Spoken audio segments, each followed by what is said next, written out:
I spent years inside one of the biggest, most recognized media outlets you can name. I watched how every story got filtered, shaped, twisted, sometimes gutted, all to fit whatever narrative someone upstairs decided the public should hear. And one day, I said no. I walked away. Now I work alone, I speak freely, and I tell you what actually matters, without the spin, without the scripts. This is what you need to hear today. And if you value this kind of honest reporting, hit that like button, subscribe, and if you can, consider becoming a sponsor of this channel. It really keeps this work alive and independent. All right, let's dive in. October 1st, and Britain woke up to a media storm. Every major newspaper, every front page splashed with the same story.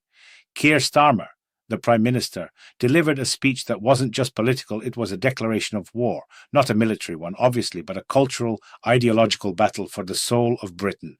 And his target, Nigel Farage, the leader of the UK Reform Party, the man who used to shake up British politics from the sidelines and now threatens to redefine it entirely.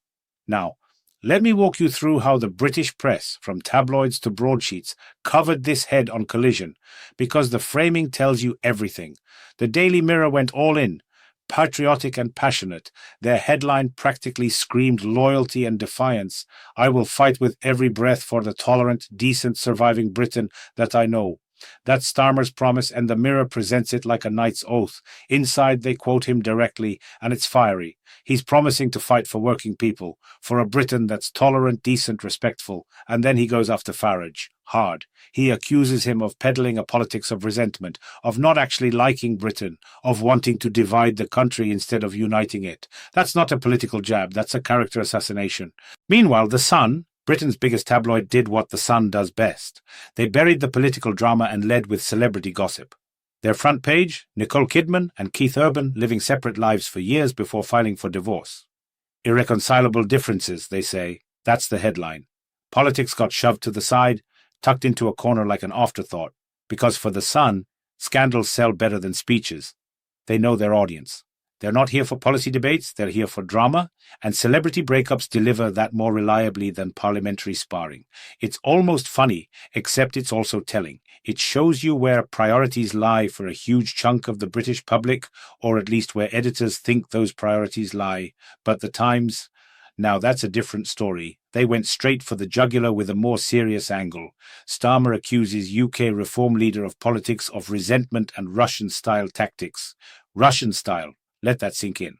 That's not just an insult, it's an accusation that carries weight, especially in today's climate. Starmer didn't hold back in his conference speech. He called his opponents snake oil salesmen, peddling false promises and divisive rhetoric. He framed the choice facing Britain as one between decency and division, between a national renewal or a descent into populist chaos. The Times highlighted that contrast, giving readers the full weight of Starmer's rhetoric. This wasn't just about policy differences, this was about values, about what kind of country Britain wants to be.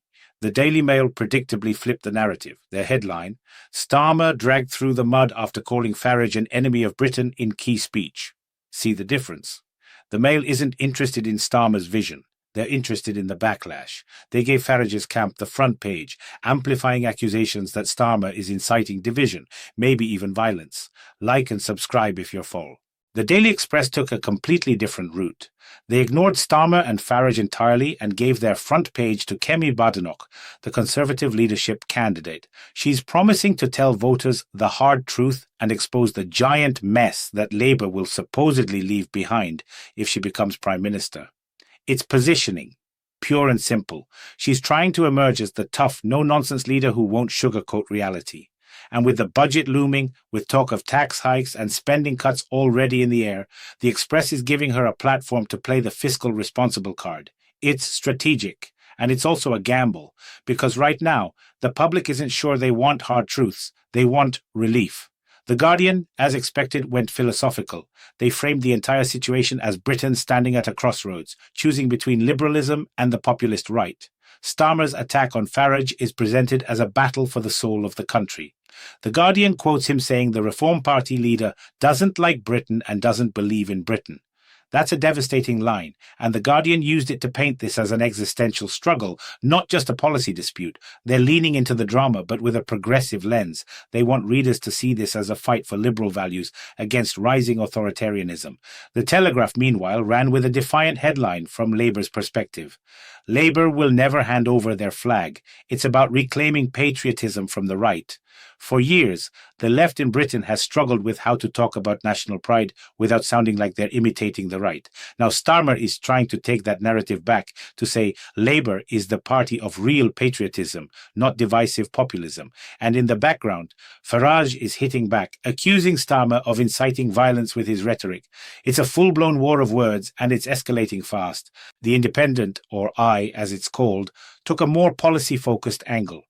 They reported that the two-child benefit cap, a controversial policy that limits government support for families with more than 2 children, might finally be scrapped in the next budget. But, and this is a big but, it would require harsh decisions, higher taxes, cuts to other benefits, tough reforms. Starmer is hinting at this, trying to balance social policy with fiscal responsibility.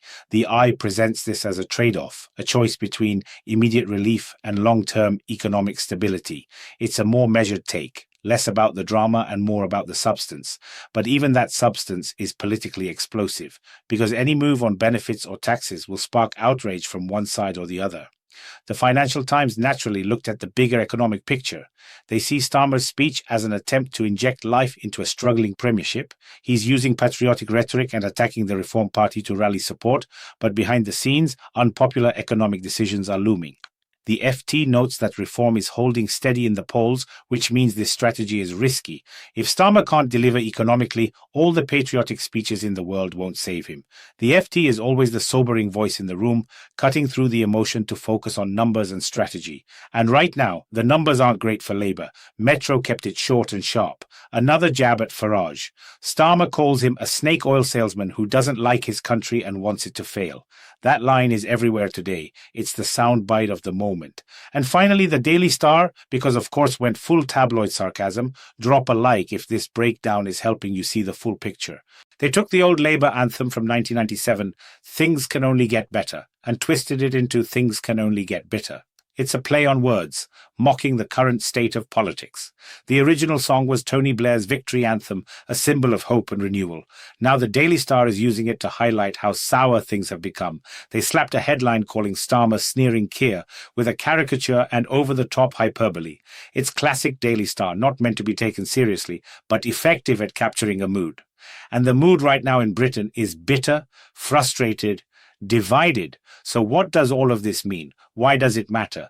Because this isn't just a spat between two politicians. This is about the future direction of Britain.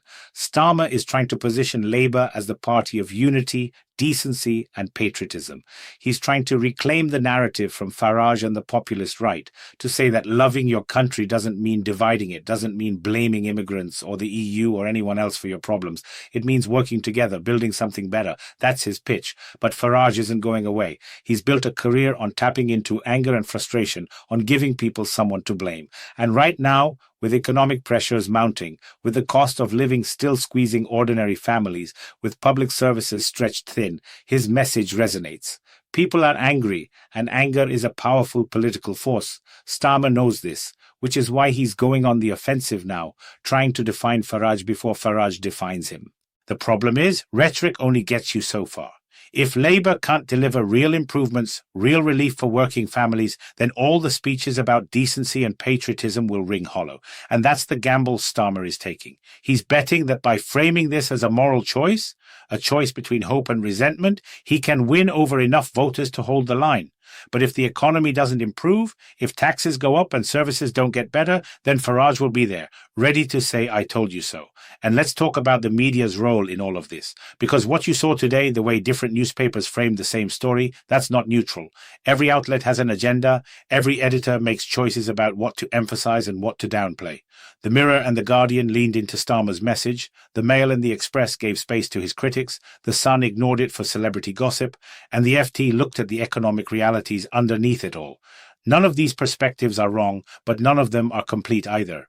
You need to read across all of them to get the full picture, and even then, you're only seeing what the media wants you to see. This is why I do what I do, because the mainstream media, whether left or right, whether tabloid or broadsheet, they all have filters. They all have bosses, advertisers, audiences to please, and those filters shape what gets reported and how it gets reported.